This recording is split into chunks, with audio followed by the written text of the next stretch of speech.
Salam əziz izləyicilər, bugün keçirilən güvən sınağı testlərinin izahını vermək istəyirəm. Gəlin başlayaq 31-ci sualdan. Düzxətli bərabər təcili hərəkət edən cismin sürət zaman qrafiki verilibdir. Bu cismin bizdən başlanğıc sürətinin modulunu istəyir. Deməli, baxırıq ki, sürət zaman qrafiki verilib bizə. Burada biz başlanğıc sürəti təyin etmək üçün öncə təcili bilməliyik. Və bərabər təcili hərəkətdə təcil sabit kəmiyyətli bilirik ki, təcili tapmaq üçün öncə mən qrafikin, baxın bu hissəsindən istifadə edəcəm. Yəni başlanğıc sürət 24, son sürəti 30 götürəcəm. Yəni son sürət çıx, başlanğıc sürət bölək zaman 2 saniyə. Buradan alaram təcili 3. Deməli, təcilin bu 3 qiyməti qrafikin istənilən zaman aralığı üçün keçərlidir. Yəni təcil sabit kəmiyyətli bərabər təcil hərəkət qrafikidir. Daha sonra təcili, yenə yazıram, son sürət artıq bu dəfə, son sürət götürəcəm 24, başlanğıc sürət V0. Son sürət çıxaq, başlanğıc sürət bölək 0 və 3 saniyə aralığı üçün qrafikə baxdığım üçün zamanı götürəcəm 3. Bərabərdir, təcilimi 3 təyin etmişəm. Buradan 24 minus V0 bərabərdir 9. V0 bərabərdir 24-dən 9 çıxırıq. Deməli, 14-dən 9 çıxdıq 15. Deməli, aldıq D variantı. 15 metr böl saniyə başlanğıc sürətin qiymətini. Çeviri üzrə bərabər sürətlə hərəkət edən cismin dövrlərin sayının zamandan asılılıq qrafiki verilib. Tezlik. Tezlik n bərabərdir vahid zamandakı dövrlərin sayıdır. Düzdürmü? Zaman keçdikcə dövr sayı artırsa, onda kəsrin qiyməti sabit qalır. Yəni, dövr etmə tezliyi zamandan asılı olaraq dəyişmir. Həmçinin bu period üçün də keçərlidir. NT ilə düz asılıdır və period nədir? Sabitdir. Yəni, period da tezlik kimi zamandan asılı olaraq dəyişmir. Cismə təsir edən iki qüvvənin əvəzləyicisinin qiymət və istiqamətini istəyir bizdən. Baxırıq ki, bu qüvvələr bir-birinə perpendikulyar yönəlibdir. Perpendikulyar qüvvələrin əvəzləyicisini, baxın, taparıq bu formada. Əvəzləyici qüvvəni təyin edəndə F əvəzləyici bərabərdir, istifadə edirik Pifaqor teoremindən. F1-in kvadratı plus F2-nin kvadratı bərabərdir 25, üstə gələk 144. Buradan 169, kökdən çıxır 14. Və əvəzləyici qüvvənin istiqaməti də, daha doğrusu 13, kökdən çıxacaq və istiqaməti də şəkildə göstərdiyim kimidir.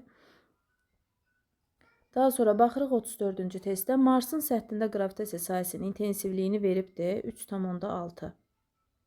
3,6 Newton böl kiloqram. Marsın səthindən hündürlüyündə qravitasiya sahəsinin intensivliyini istəyir. GH istəyir. Yəni, Marsın səthində deyəndə hər hansısa bir planetin səthindədir. Bunu G0-dan işarə eləsəm və GH-G0 əlaqəsi düsturundan istifadə edərəm. Bərabərdir. R bölək R plus H-ın kvadratına. GH olduğu kimi saxlayıram. G0-ın yerinə 3,6 bərabərdir R. R üstə gələk H-ın yerinə R yazıram. Kvadratını yazıram. Burada GH bölək 3,6 bərabərdir. Məxrəcdə 2R. Sürətdə R kvadrata yüksəlsəm R kvadratı 4R kvadratı bərabərdir 4-dən 1. Və buradan GH-ı tapıram ki 3,6 bölək 4. Yəni 0,9 Newton böl kiloqram. Aldıq cavabımızı C variantı. Gəldik 35-ci testə. Mail müstəvi üzərində sükunətdə açar sözün altından xətt çəkdik olan 3 kiloqram kütləli cisimimiz var. Sükunət sürtünmə qüvvəsinin qiymətini istəyir bizdən. Yazırıq F sükunət sürtünmə qüvvəsi bərabərdir sual. Sükunət sürtünmə qüvvəsi biz bilirik ki, sükunət sürtünmə qüvvəsi təyin olunur mg sinus alfa şəklində. Niyə? Çünki burada cismin aşağıya doğru mg ağırlıq qüvvəsi var. Ağırlıq qüvvəsinin mail müstəvinin səthdə paralel toplananı mg sinus alfadır. Perpendikulyar toplananı isə mg kosinus alfadır. Mg kosinus alfa reaksiya qüvvəsindən bərabərdir. Baxın, burada səthdə perpendikulyar təsir edən reaksiya qüvvəsi mg kosinus alfa şəklindədir. Cismi aşağı salmağa çalışan qüvvə burada ağırlıq qüvvəsinin mail müstəvinin səthinə, baxın bu səthinə paralel toplananıdır. F paralel toplananımız mg sinus alfadır, düzdürmü? Cismi aşağı salmağa çalışır. Cisim burada sükunətdə qalırsa, demək ki, aşağı salmağa çalışan qüvvənin əksinə burada sükunət sürtünmə qüvvəsi təsir edir. Ona görə də sükunətdə qalması üçün aşağı salmağa çalışan qüvvəyə bərabər olmalıdır. Sükunət sürtünmə qüvvəsini mc sinus alfa ilə təyin edirik. Burada bizdə kütlə var. F sükunət bərabərdir. Yazıram. M-in yerinə 3, J-nin yerinə 10 vuraq. Sinus alfanı da məsələdə bizə silim görək. Məsələdə bizə tərəflər verilibdir. Burada bucağı tapsam, sinus alfanı təyin edəndə bilirik ki, qarşı katetin, baxın bucağın qarşısındakı katetin, bucağın qarşısındakı katetin hipotenuza nisbətinə bucağın sinusu deyilir. 6-nın 10-a nisbəti 0,6. Burada yerinə yazıram. Bərabərdir. 10'u 0,6'ya vurdum 6, vurdum 3'ə 18 Newton. C variantı. Daha sonra keçirik digər testə. Bloklar sistemi tarazlıqda olarsa K cisminin kütləsini istəyir. Buna yazıram MK. Tarazlıqdadırsa əgər, indi bu sistemin sol tərəfindən gəlin işləyək. 20 kiloqram kütləli cismin aşağıya doğru ağırlığı 200 Newton olacaq. Deməli, bu ipin düşən gərilmə qüvvəm 200 Newtondur. O zaman bu iplərə düşən gərilməm 100 Newton, 100 Newton şəklində bölünəcək ki, aşağı 200 var, yuxarı. Deməli, bu cismi 200 Newtonluq cismi tarazlıqda saxlamaq üçün ipin hər bir tərəfinə 100 Newton, 100 Newton şəklində qüvvə təsir edir. Onda bu ipdə yaranan gərilməm 100-dürsə, burada düşən gərilməm 100-dür. Deməli, yuxarıya doğru 100 bərabərdir. Aşağıya doğru, deməli, bu 4 kiloqram kütləli cismin ağırlığı 40 Newton. Bir də MK-nın ağırlığı MKJ. Deməli, 40 üstə gələk MKJ. Buradan MKJ bərabərdir 60. MK bərabərdir 6 kiloqram. Deməli, burada K cisminin kütləsi 6 kiloqram olmalı imiş. Deməli, keçirəm növbəti testə. Cisimlərin impulsunun modulunun sürətinin modulundan asılılıq qrafiki verilib. Bizdən nə istəyir? Kütlələr üçün hansı münasibət doğrudur? İmpuls bilirik ki, kütlənin sürətə hasili şəklində təyin olunur. Bizdən kütləni istədiyi üçün düsturdan kütləni tapırıq. P bölü V şəklində. Aha, kütləni təyin etdikmi? İndi bizdə diaqram verilib, düzdür? Diaqramı da necə təyin edirik? Baxın, impuls sürətdən verilmiş kütləli cisim üçün impuls sürətdən düz asılı, düzdür. Baxın, burada düz asılıq qrafiki çəkərəm və bu qrafik 1 və 3 nöqtələrindən keçər, bir də 2 nöqtəsindən keçən düz mütənasib asılıq qrafiki qurdum. Aha, əgər impuls sürətdən düz asılıdırsa, baxın, 1 və 3 qrafik üçün, yəni bu qrafikin üzərində verilən nöqtələr, neçə nöqtə olur olsun, 4, 5, bu nöqtələr üçün kütlə eyni qiymət alacaq. Yəni, 1 və 3-ün kütləsi bir-birinə bərabərdir. Çünki 1 və 3 qrafikinə əsasən impuls sürətdən düz asılıdırsa, kütlə sabitə gedir. Yəni, bir düsturda 3 kəmiyyət var. İmpulsdan sürət asılılıq verdiksə, kütlə demək sabit imiş. Daha sonra 2 qrafiki üçün də baxıram. Yenə bunun üçün də əslində keçərlidir. PV ilə düz asılıdır, kütlə sabitdir. Amma bu nöqtələr ayrı-ayrı qrafiklər üzərindədir. 1 və 3 eyni qrafik üzərindədir. Ona görə kütlələri eyni götürdüm. 2 isə fərqli bir qrafik üzərindədir. Artıq nə edirəm mən? Burada bucaqdan istifadə edə bilərəm. Baxın, bucağa baxıram. İndi, burada yaranan bucağa, bu kiçik bucağa deyirəm buna alfa 2. Yəni 2 qrafikin uyğun olduğu üçün. Bu böyük bucağıma alfa 1, 3 deyirəm. İndi baxıram ki, 1 və 3 nöqtələri eyni qrafik üzərində olduğu üçün onun təbii ki, bucaqları bərabərdir. Alfa 1, alfa 3-ə. Və P-nin V-yə nisbəti, yəni biz bilirik, ordinatın absisə nisbəti bizə bucağın tangensini verir. Tangens alfada da artan funksiya olduğu üçün bucağın böyük qiyməti kütlənin böyük qiymətinə uyğundur. Demək, alfa 1, alfa 3 böyükdür alfa 2-dən. O zaman M1 M3-ə bərabərdir, böyükdür M2-dən. M1 bərabər M3, böyükdür M2 olacaq Y variantı. Daha sonra keçək növbəti testə. 38. F qüvvəsinin təsiri ilə düz xətli bərabər sürətlə hərəkət edən cisim üzərində hansı qüvvələrin gördüyü iş sıfıra bərabərdir? Biz bilirik ki, mexaniki iş Fs kosinus alfa şəklində təyin olunur. Düzdürmü? Burada əgər qüvvə yer dəyişməyə perpendikulyardırsa, bu zaman görülən iş sıfırdır. Yəni, bucağın 90 dərəcə qiymətində. İndi F qüvvəsinin təsiri ilə bərabər sürətlə hərəkət edir. Baxaq, ağırlıq qüvvəsi. Ağırlıq qüvvəsi biz cismin tətbiq olunur və hər zaman yerin mərkəzinə doğru yönəlir.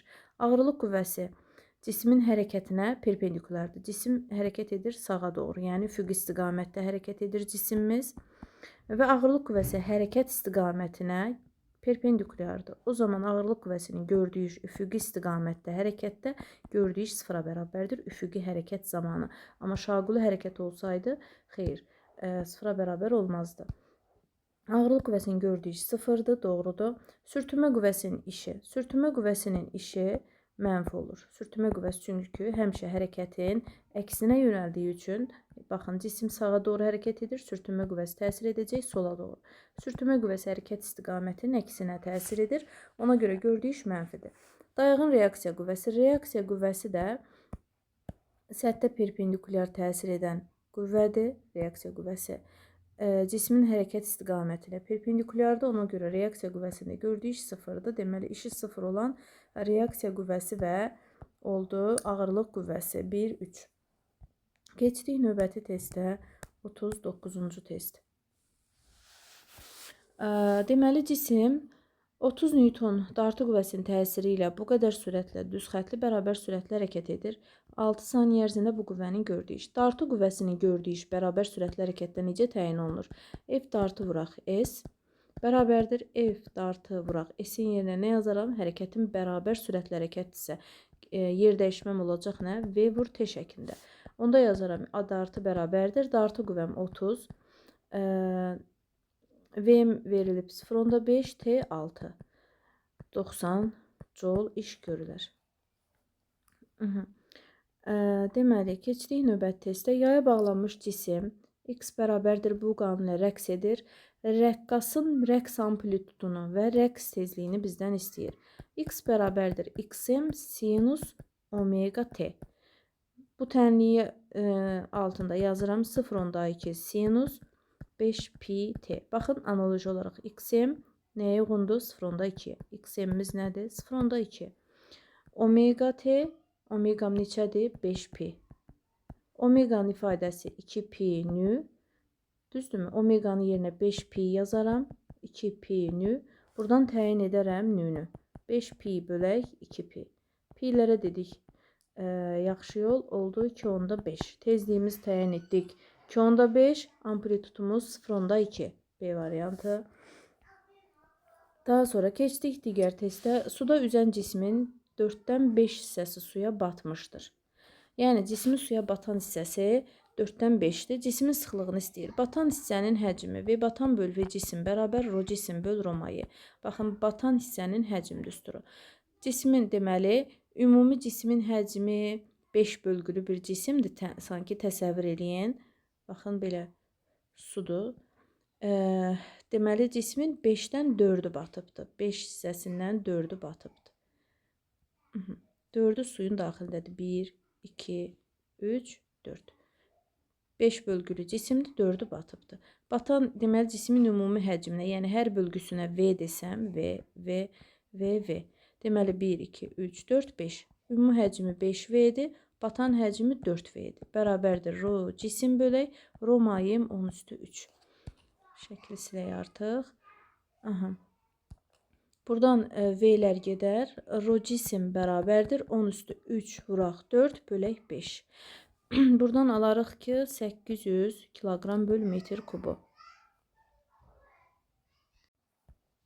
42-ci testə baxırıq. Müəyyən temperaturda nisbi rütubət 0.4.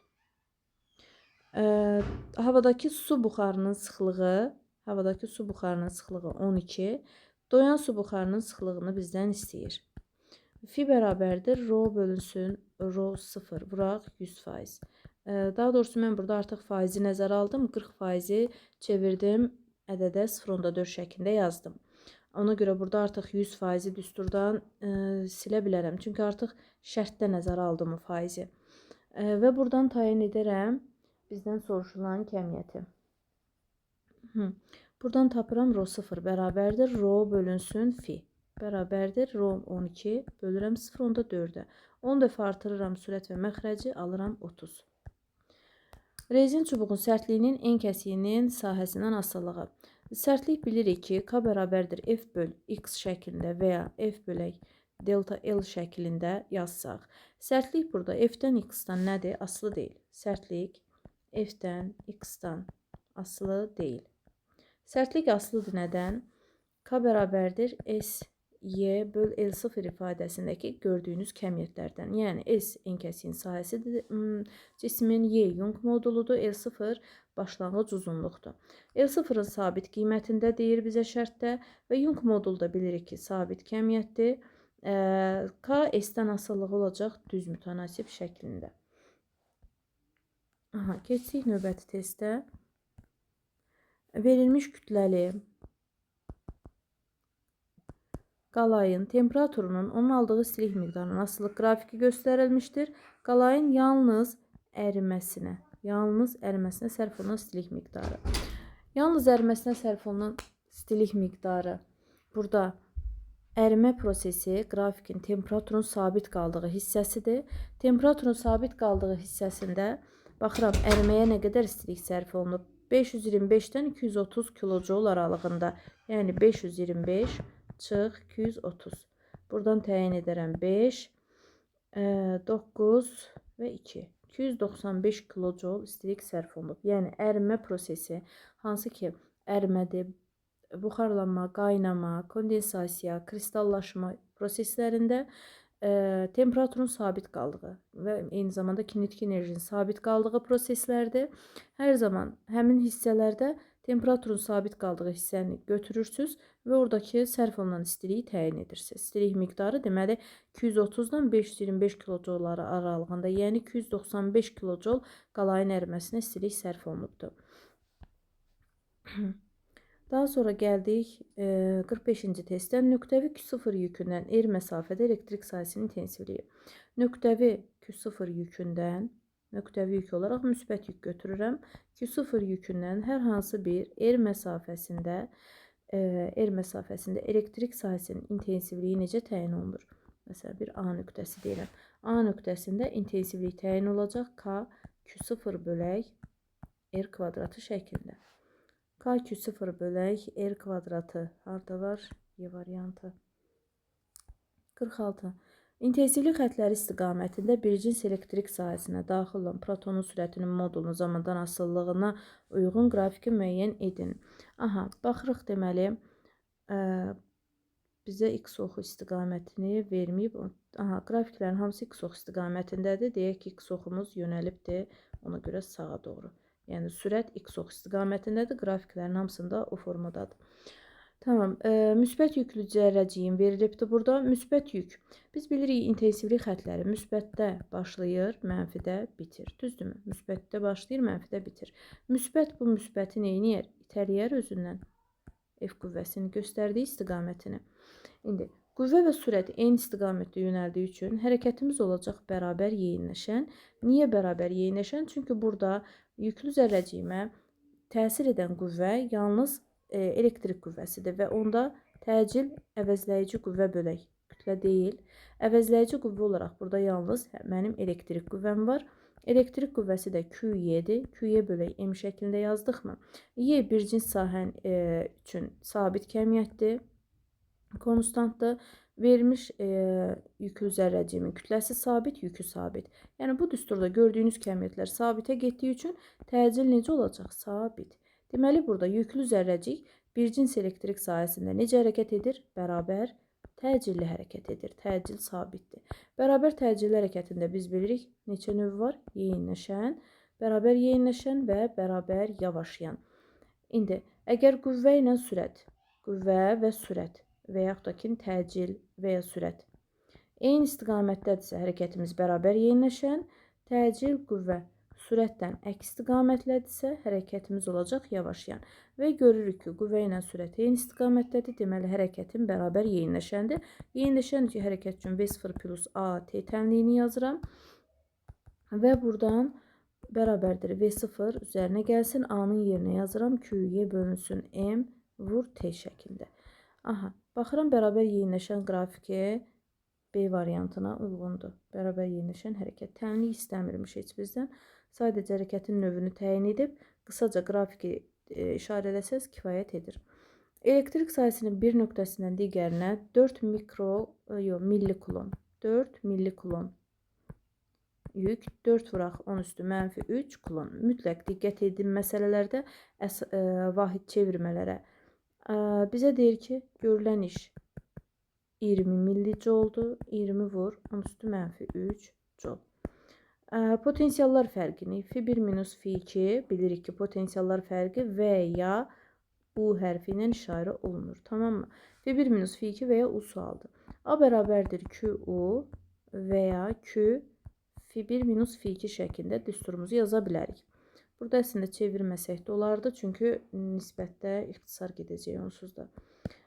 Baxaq buradan bizdən nə istəyir? Gərginliyi. U bərabərdir yazıram A bölək Q. Bərabərdir. İşimiz 20, yükümüz 4. Elədir 5. 5 volt. Keçdim növbəti testə. Verilmiş müstəvi kondensatorun lövhələr arasındakı gərginliyi 2 dəfə azaltdıqda onun tutumu və enerjisi necə dəyişər? Deməli, verilmiş müstəvi kondensatorun tutumu nədir? Sabitdir. Enerjisi cu kvadratı bölü 2 ifadəsindən C sabit, gərginlik 2 dəfə azalanda kvadrata görə enerji 4 dəfə azalacaq. Çünki gərginliyin 2 dəfə azalması gərginliyin kvadratı dəfə 4 dəfə azalır. Və başa düşməyənlər bu formada da yaza bilər. U2 bərabər U1 bölü 2. Elektrik enerjisinin necə dəyişdiyini soruşursa W1 bölü W2 bərabərdir. Sual yaza bilərik. Və görürük ki, burada W U ilə düz kvadratikasıdır. W1 bölü W2 bərabərdir U1-in kvadratı bölü U2-nin kvadratı. Buradan yazaram ki, bərabərdir U1-in burada təyin etsəm U1 bərabər 2U2-dir. Düzdürmü? Gətirib yerinə qoyuram. Və kvadratı mütləq nəzərə alırıq. Çox unudur kvadratı bəzən. 4U2 kvadratı bölü U2 kvadratı. Bunlar getdi, qaldı 4.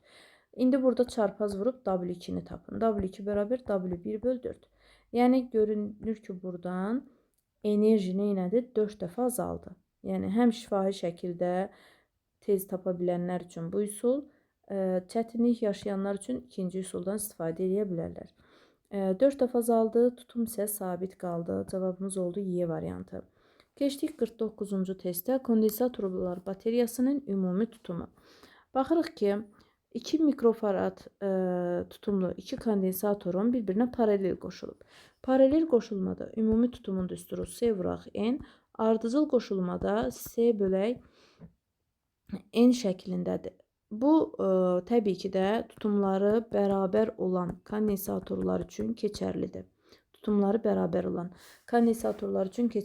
Bu düstur. Və burada da görürəm, paralel qoşulan kondensatorların tutumu ikisi də 2 mikrofaraddır. O zaman paralel qoşulma düsturu C paralel bərabər C vuraq N və yaxud da ki, paraleldə tutumlar toplanır. Bu düsturdan da təbii ki də tətbiq edə bilərsiniz. Alırıq 4 mikrofarad. Deməli, bu ikisi kondensatorun ümumi tutumu bizə verdi 4 mikrofarad. Və baxıram, 4 mikrofarad kondensatorumdan digər 4 mikrofarad kondensatorum necə qoşulub? Ardıcıl qoşulub. Ardıcıl qoşulma düsturu C böl N şəklində. İkisinin də tutumu eynidir. Ona görə C ardıcıl bərabərdir C-ni, yəni bir kondensatorun tutumunu bölürəm kondensatorların sayına 2-yə. Aldıq 2. Deməli, ümumi tutumum oldu 2 mikrofarad şəklində. 50-ci test. Dövr hissəsində cəryanın gücünün gərginlikdən asıllıq qrafiki verilmişdir. Dövr hissəsindəki cəryan şiddətini I bərabər sual.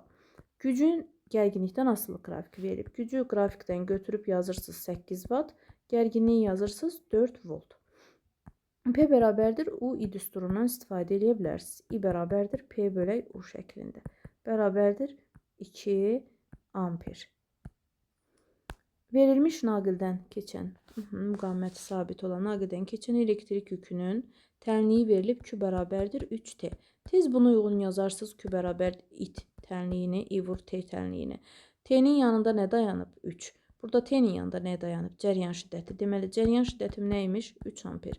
Və yaxud da ki, I bərabərdir Q böl T'dən, yəni delta Q böl delta T'dən. Biraz daha sərgəli yazaq. I bərabərdir delta Q böl delta T'dən. Biz bilirik yükün zamana görə törəməsi bizə nəyi verir? Cəryan şiddətini. 3T-dən törəmə alaram 3. Cəryan şiddətinin qiyməti nəymiş? 3. 3 amper. Naqilin uclarındakı gərginlik U bərabərdir 15 voltdur. Müqaviməti istəyir R. R bərabərdir U bölək I. U 15, I 3. Elədir 5 ohm.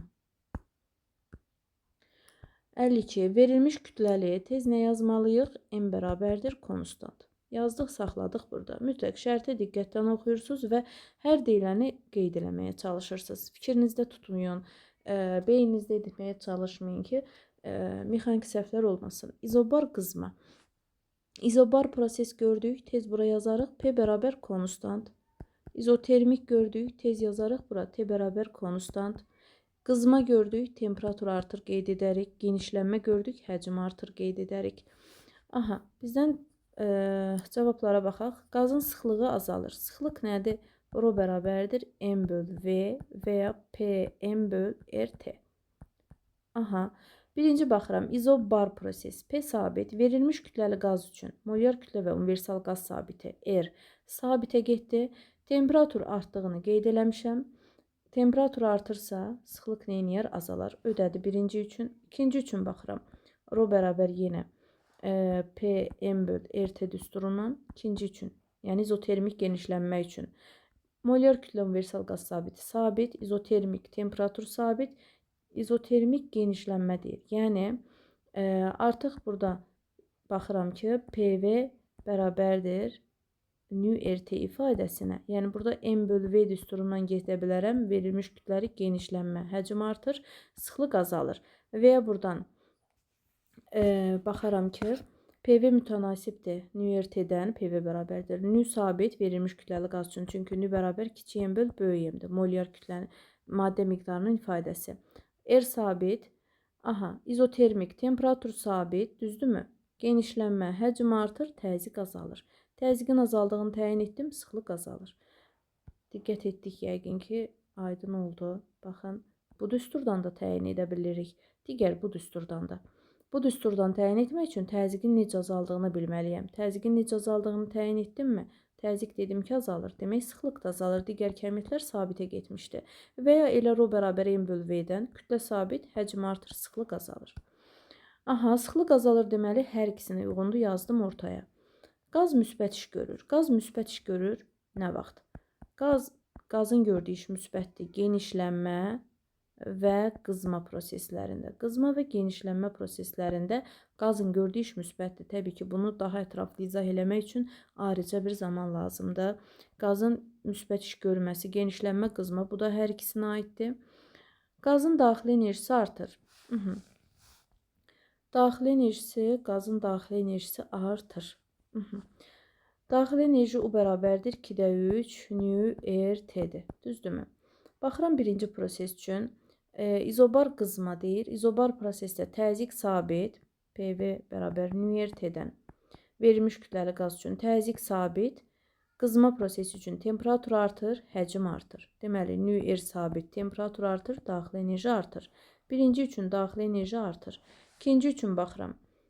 Yenə həmin düsturu yazıram ki, üzərində qeydiyyatları yenidən aparaq. Nü R sabit dediyim kimi verilmiş kütləli dediyi üçün maddə miqdarı sabitə gedir. Universal qaz sabiti də sabit kəmiyyətdir. Dəyəri 8,31 jol böl mol Kelvindir. İzotermikdir. Temperaturda sabit, 2-də 3-də heç sabitdir. Deməli, daxili enerji nə oldu? Sabit. Deməli ki, izotermik prosesdə daxili enerjimiz verilmiş kütləli sözü qeyd olunduğu şərt daxilində. Mütləq. Daxili enerji getdi sabitə. Daxili enerji artır harda? Birincidə. Daxili enerji dəyişmir, 4-dür. Deməli, 3, 4 və 1, 2. Aldıq D variantı. Keçdik növbəti testə. Açar sözlərdən istifadə edərək mətni tamamlamağımızı istəyir. Baxırıq. Sıxlığı mayenin sıxlığından cismin müəyyən hissəsi mayeyə batmaqla onun səthində üzür. Cismin müəyyən hissəsi mayeyə batmaqla mayenin səthində üzürsə, mayenin səthində üzən cisim üçün şərtlərimiz nədir? Arximet qüvvəsi ağırlıq qüvvəsinə bərabərdir. Mayenin sıxlığı cismin sıxlığından nədir? Böyükdür. İndi deyir, sıxlığı mayenin sıxlığından, cismin sıxlığı mayenin sıxlığından nədir? Kiçikdir. Cisim maye batmaqla onun səthində üzür. Sıxlığı mayenin sıxlığına cisim həmin mayenin daxilində ixtiyari dərinlikdə üzə bilir. Burada olacaq bərabər olan cisim. Sıxlığı mayenin sıxlığına bərabər olan cisim mayenin daxilində ixtiyari dərinlikdə üzə bilir. Yəni bu birinci üçün şərtləri yazdım.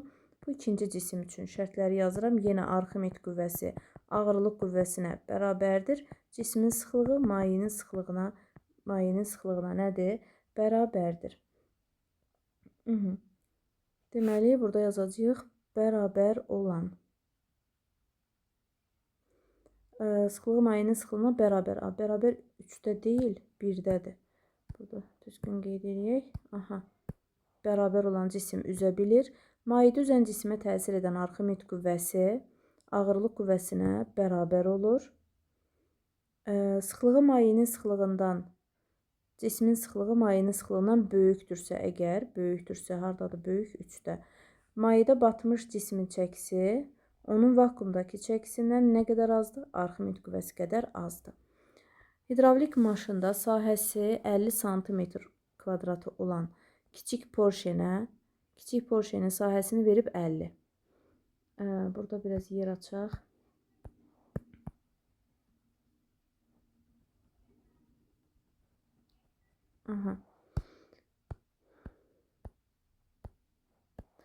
Kiçik Porscheni işarə edirəm S1-dən 50 veribdir kiçik Porschenin sahəsini. Kiçik Porschenə təsir edən qüvvə F1 bərabərdir 80. Tarazlı kalında sahəsi bu qədər olan böyük Porschenə, böyük Porschenin sahəsini işarə elədim S2 ilə. Təsir edən qüvvə F2, böyük Porschenə təsir edən qüvvə F2. Hidravlik maşında Paskal qanunun iş prinsipinə əsaslandığından təzyiqlərin bərabərliyini tətbiq edirəm. Təzyiqin yerinə yazıram F1 bölü S1. Bu tərəfə yazıram F2 böl S2. Və buradan nisbətdən təyin edərik və yazarıq bunu. F2 böl F1 bərabərdir. S2 böl S1 şəklində də yaza bilərik təbii ki. Yerinə qoyub həll eləmək qalır geridə. F2, F1-im verilibdir 80 bərabərdir. Deməli S2-im neçədir? 200-dür. S1-im 50-dir. Bu sıfırlar gedər, 20-yi 5-ə böldük 4, F2 bərabərdir 320. Deməli, böyük Porschenə 320 Newton qüvvə tətbiq edilməlidir. Buradan silim, digər məsələyə baxaq. Təzyiqi bu qədər olan. Deməli, təzyiqi veribdir 40 kilopascal, həcmi veribdir. İdeal qaz izobar genişlənir. Prosesin sonunda qazın həcmi bu qədər olur. Başlanğıc həcmi deməli 4-üymüş, son həcm olub 10. Qazın gördüyü iş H' bərabərdir P delta V. Bərabərdir təzyiqimiz 40 vuraq 10 üstü 3 kilopaskaldan mütləq çevirin 10 üstü 3'ə vurun. Delta V nədir? Həcm dəyişməsi, yəni V2 çıxaq V1. V2'm 10'dur, V1'im 5'dir. Deməli, desimetr kubunu da burada çevirmək lazımdır. 1 desimetrimiz 0,1 metr, yəni 10 üstü mənfi 1 metrdir. Kuba yüksəlsəm 10 üstü mənfi 3 olar. Düzdürmü?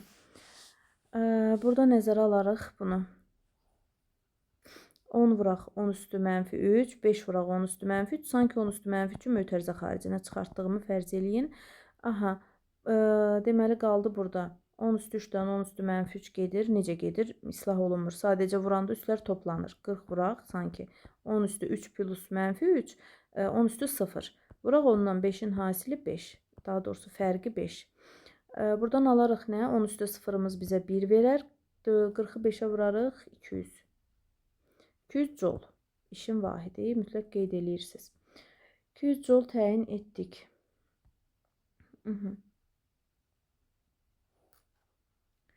Ondan 4'üymüş həcmin qiyməti. Burada 5 yazmışam. 4. Ondan 4 çıxdıq 6. 240 joule. Sonra hansı qrafiklər verilmiş kütləli ideal qaz üzərində gedən izoxorik prosesi uyğundur?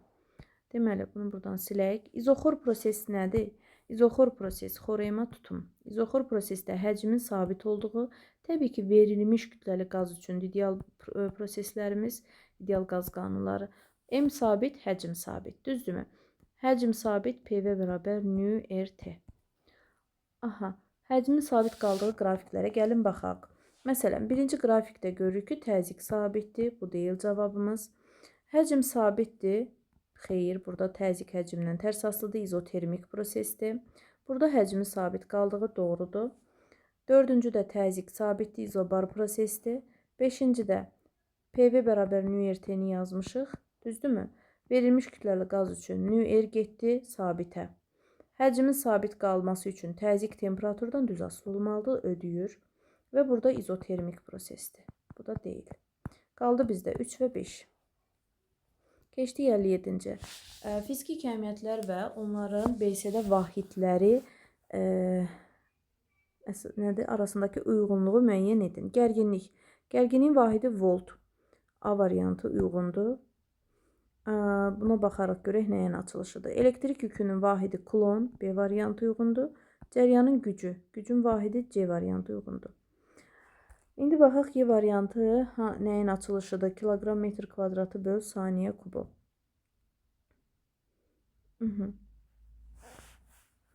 Elektrik yükü Q bərabərdir I, vuraq T şəklindədir. Onda kulon bərabərdir amper vur saniyə. Deməli, amper saniyə elektrik yükünə həm də D variantı uyğun gəlir. Cəryanın gücü. Gücün vahidinə dedik 1 joule, düzdürmü? O da nədir? 1 newton vur metr. Bu bizdə verir təbii ki, kiloqram vur metr böl saniyə kvadratı. Gücün vahidinə 1 joule dedim. Gücün vahidi 1 watt. İşin vahidi. Qarışdırdıq. C yazmışam, joule oxuyuram. Yəni C variantı. 1 watt gücün vahidi 1 watt bərabərdir. Bunu yazırıq necə? Joule bölünsün saniyə şəklində. Joule'un yerinə yazaram newton metr Fs-dən. Saniyə, yəni işin Fs ifadəsindən Joule'un açılışını newton metr şəklində yazırıq. Bərabərdir. Newtonu yerinə yazaram. Kiloqram vur metr böl saniyə kvadratı. Məxrəcdə bir dənə də saniyəm var, vur metrim var. Bu da mənə verir kiloqram vur metr kvadratı böl saniyə kubu. Deməli, Y variantı bura getdi. Keçdik növbəti testə. Akkumulyatordan, açardan, açar, elektrik lampası, bu bizim lampamız, şərt işarəsi bu formadadır. Rezistor, rezistorumuz verilib burada, rezistor. İstifadə edərək ampermetr, voltmetrdən, birləşdirici naqillərdən ibarət elektrik dövrəsinin sxemini çəkin. Gəlin elə burada bir yerdə çəkək. Deməli, birinci çəkək, gəlin bateriyamızı, akkumulyatorumuzu çəkdikmi? Bunun yanında çəkə bilərəm rezistoru, akkumulyatorumuzdur.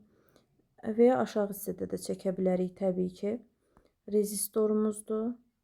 Rezistora paralel olaraq qoşulub voltmetr, rezistorun uclarındakı gərginliyi ölçmək üçün. Daha sonra lampamız, açarımız, başqa nəyimiz var dövrədə? Ampermetrimiz. Ampermetri də burada qeyd edeyim. Ampermetrimiz və birləşdirici naqillərimiz. Bu bizim rezistor müqaməti R olan bir rezistorumuzdur. Bu bizim lampamızdır. Bu formada dövrəni çəkdik. Təbii ki, fərqli formalarda da çəkə bilərik. Cəryan mənbəyini qalvanometri aşağıda da çəkə bilərəm. Akkumulatoru aşağıda da qeyd edə bilərəm və ya tərsinə. Bizə nə deyir? Dövrəni çəkin, çəkdik. Daha sonra 59-cu testdə nə deyir? 27 dərəcə Selsi temperaturda. Temperatur verib 27 dərəcə Selsi. 4 litr həcmli, 4 litr, litri çevirdik metr kubuna, 10 üstü -3-ə vurduq. 4 litr həcmli balondakı nü bərabərdir 0,2 mol ideal qazın təzyiqini hesablayın. Temperaturu dərəcə Selsidən Kelvinə keçmək üçün 27 üstə gələk 273. Yəni dərəcə Selsidən Kelvinə keçmək üçün həmişə neynirik? Üzərinə 273 gəlirik. Eləyəcək burada 300 Kelvin. Universal qaz sabiti də var. Əlimizdə olan kəmiyyətlərdən ibarət düstur yazarıq. PV bərabər nü RT. Buradan P-ni taparıq. Nü T bölək V şəklində bərabərdir. Nü bizdə verilib 0,2, R 8, T 300, həcmimiz 4 vur 10 üstü -3. Buradan deməli 4-dən 8 gedər, 2 qalar burada. 300-ün sıfırları 0,2-ni 2 eləyər. Qalar burada 4 vuraq 10 üstü 3. Yəni təzyiqə aldıq 4000 Paskal şəklində. 0 dərəcə Selsi temperaturda müqaviməti R0-a bərabər olan mis naqil 100 dərəcə Selsiyə qədər qızdırılır. Deməli 0 dərəcə Selsi temperaturdakı müqavimətim R0-dır. 100 dərəcə Selsiyə qədər qızdırılır. 100 dərəcə Selsiyə qədər naqil qızdırılır. Bu hala uyğun mis naqili müqavimətinin temperaturdan asılılığı. Yəni biz bilirik ki, metallarda müqavimət temperaturdan düz asılıdır. Müqavimətin temperaturdan asılılığını ifadə edən düsturumuz 1 plus alfa delta T şəklindədir. Bunu bizdən qrafik şəklində istəyir. Müqavimətin temperaturdan asılılıq qrafiki. Başlanğıc temperaturun 0 dərəcə Selsi qiymətinə uyğun müqavimətim R0-dır. Qrafikim başlayır R0-dan və artaraq davam edir qrafikim bu şəkildə. 100 dərəcə Selsi temperatura da burada qeyd edə bilərik. Daha sonra gələk burada nə verilib? Bizdə yenə elektrik dövrəsinin sxemini istəyir. Naqillərdən ibarət elektrik dövrəsi qurulmuşdur. Açar qapadıldıqda ampermetrin göstərişi, açar qapandıqda deyək ki, burada K açarımızda. Açar qapandı, ampermetrin göstərişi 2 amperdir, I bərabərdir 2. Voltmetrin göstərişi isə 6-dır. Nə istəyir bizdən? Açarın qapalı vəziyyətində akkumulyatorun qütblərindəki gərginlik 10 volt. Akkumulyatorun qütblərindəki gərginlik. Yəni mənbənin gərginliyi 10 voltdur. Mənbənin gərginliyi 10 voltdur. 40 saniyə ərzində lampada ayrılan istilik miqdarını hesablayın. İstilik miqdarını hesablamaq üçün biz I kvadratı RT, IUT və ya U kvadratı T böl R düsturlarından birindən istifadə edə bilərik. 40 saniyə ərzində zamanı da qeyd edək burada. Baxıram, deməli mənbənin gərginliyi 10 voltdur. Ampermetrin göstərişini vermişdi 2 amper. Voltmetrin göstərişi 6 volt. Bunun göstərişi 6 voltdur. Deməli mənbənin gərginliyi 10 voltdursa, gəlin bu mənbəni burada çəkim. Mənbəni çəkək burada. Mənbəni qeyd edirəm burada.